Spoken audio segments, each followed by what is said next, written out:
Life for All presents Daily Food Series, The Gospel of John, Word, Life, and Edification, Part 2. Title of Book 6, Resurrection, A New Day, A New Beginning, by Pedro. Week 3, The Resurrection of Jesus. Friday, Christ will be King of all the earth. Read with prayer. Yet I have set my King on my holy hill of Zion. I will declare the decree. The Lord has said to me, "You are my Son. Today I have begotten you." Psalms chapter 2, verses 6 and 7.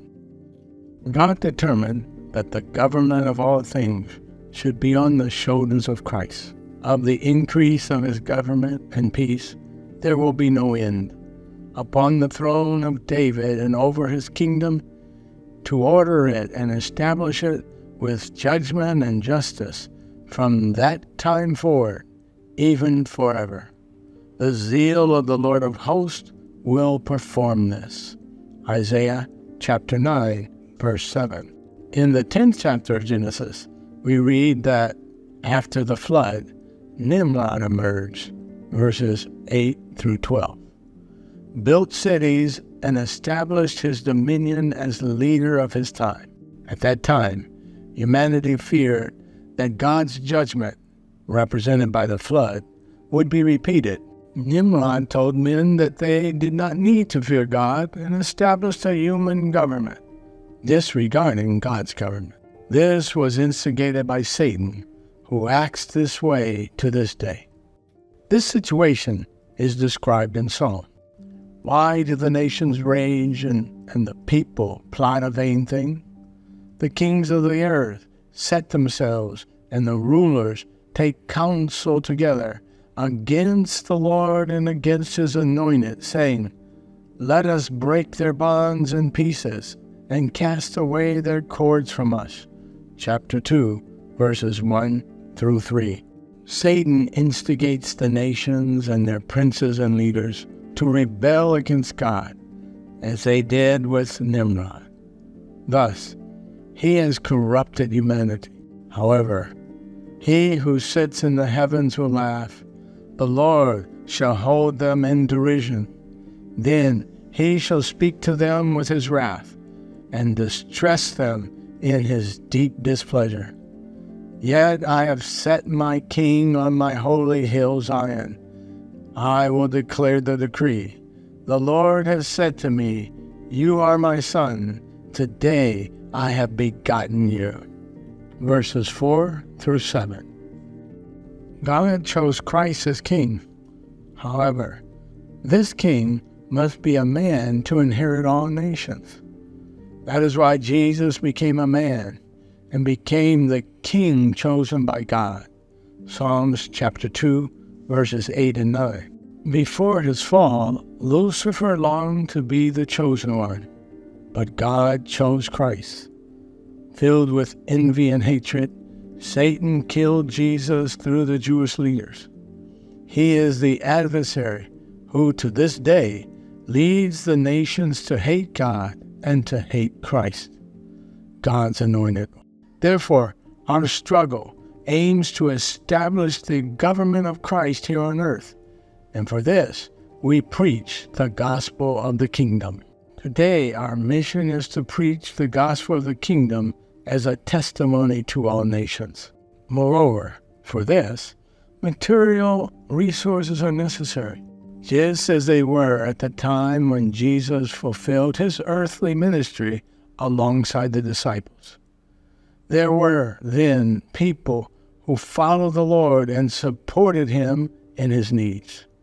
In Luke, we read, "And certain women who had been healed of evil spirits and infirmities, Mary, called Magdalene, out of whom had come 7 demons, and Johanna, the wife of Chusa, Herod's steward, and Susanna, and many others who provided for him from their substance."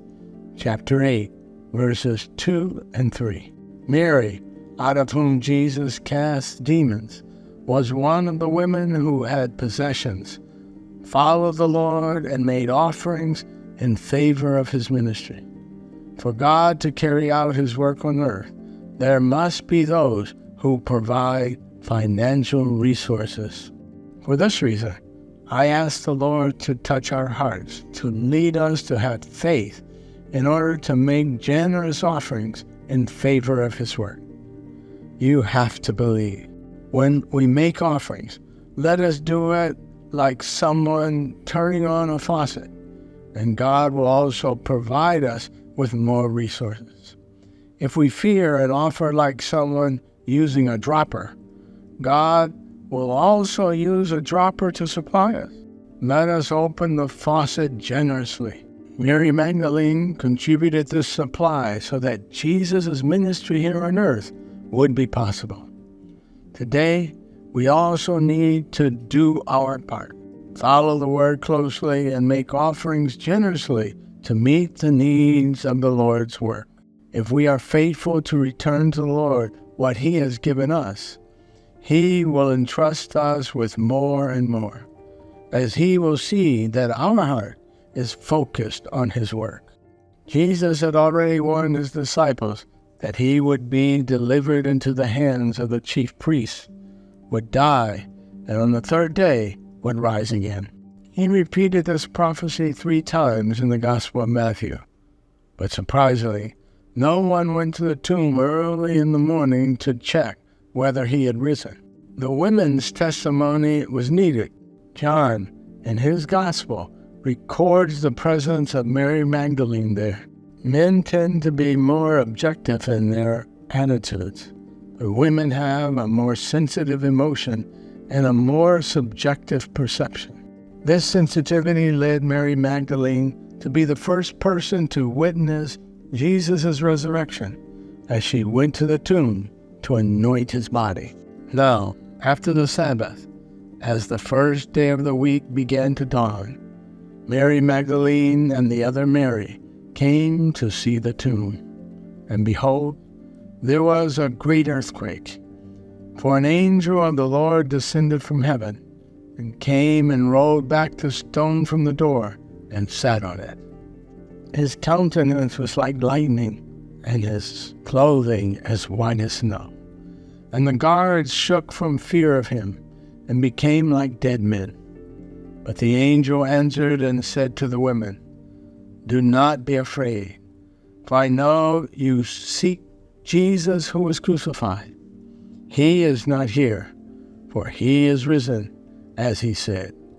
Come, see the place where the Lord lay, and go quickly and tell his disciples that he is risen from the dead, and indeed he is going before you into Galilee.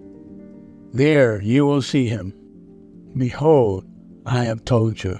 So they went out quickly from the tomb with fear and great joy, and ran to bring his disciples word. And as they went to tell his disciples, behold, Jesus met them, saying, "Rejoice." So they came and held him by the feet and worshipped him. Then Jesus said to them, "Do not be afraid. Go and tell my brethren to go to Galilee, and there they will see me."